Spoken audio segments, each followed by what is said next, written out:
Hello everyone. So ఇప్పుడే కొత్త karate kid movie చూసొచ్చాను, which is karate kid legends. So first of all నాకు పాత కరాటే కిడ్స్ మూవీస్ అంటే చాలా ఇష్టం, బికాస్ దాంట్లో ఒక ప్రాపర్ అండర్డాగ్ స్టోరీకి కరాటేని ఒక మంచి ఎలిమెంట్ యాడ్ చేసేవాళ్ళు. దాని మూలం మూవీ చూడడానికి చాలా ఇంట్రెస్టింగ్ గా అనిపించేది. సో అందుకే కొత్త మూవీ అనౌన్స్ చేసినప్పుడు I was very excited, because పాత actors like Jackie Chan and Ralph వీళ్ళని వెనక్కి తీసుకొస్తున్నారని చెప్పారు.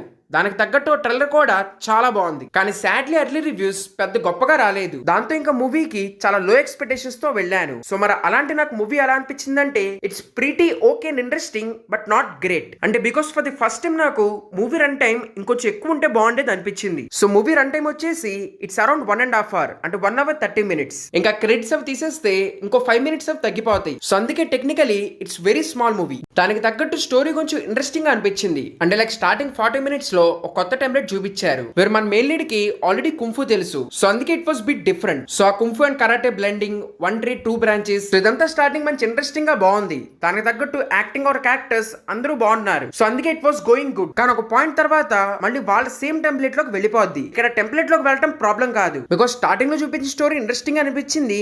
దాని తర్వాత ఈ టెంప్లెట్ స్టోరీ కూడా బాగుంది, కానీ వీళ్ళు దాన్ని చాలా డ్రాస్టిక్ గా చేంజ్ చేశారు. దాని మూలం ఫస్ట్ లో చూసిన స్టోరీకి వాల్యూ తగ్గిపోయింది. And the main problem is రెండు స్టోరీ లైన్స్ ని 1.5 hours లోనే చూపిద్దాం అనుకున్నారు. సో అందుకే బికాస్ ఆఫ్ దట్ అన్ని ఫాస్ట్ గా అయిపోయినాయి. Like karate kid main speciality ఆ training sessions or fighting scenes, వాటిని మూవీలో చాలా ఫాస్ట్ గా లాగేశారు. పైగా ఇలా ఫాస్ట్ గా వెళ్ళిపోవడం వలన కరెక్ట్ గా ఎమోషన్స్ కూడా కనెక్ట్ అవ్వలేదు.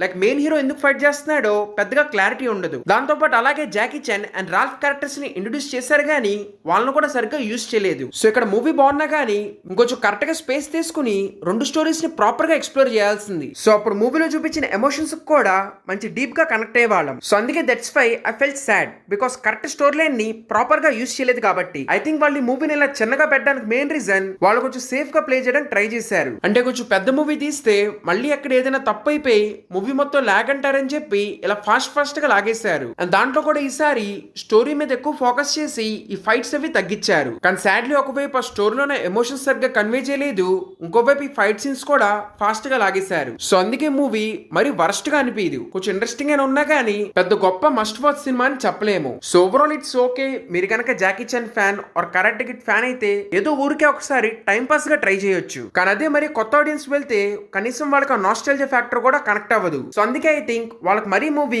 అవుట్ ఆఫ్ ప్లేస్ వెళ్ళి ఉండిద్ది. సో ఇలా ఈ మూవీ ఒక మంచి ఆపర్చునిటీ అయితే మిస్ చేసింది. ఇంకా నాకైతే మూవీ ఓకే. సో ఇంక ఇదే నా రివ్యూ కరాటే కిడ్ మూవీ మీద. మీకు కనుక రివ్యూ నచ్చుంటే please like, share and subscribe. Thank you everyone. Next వీడియోలో కలుద్దాం.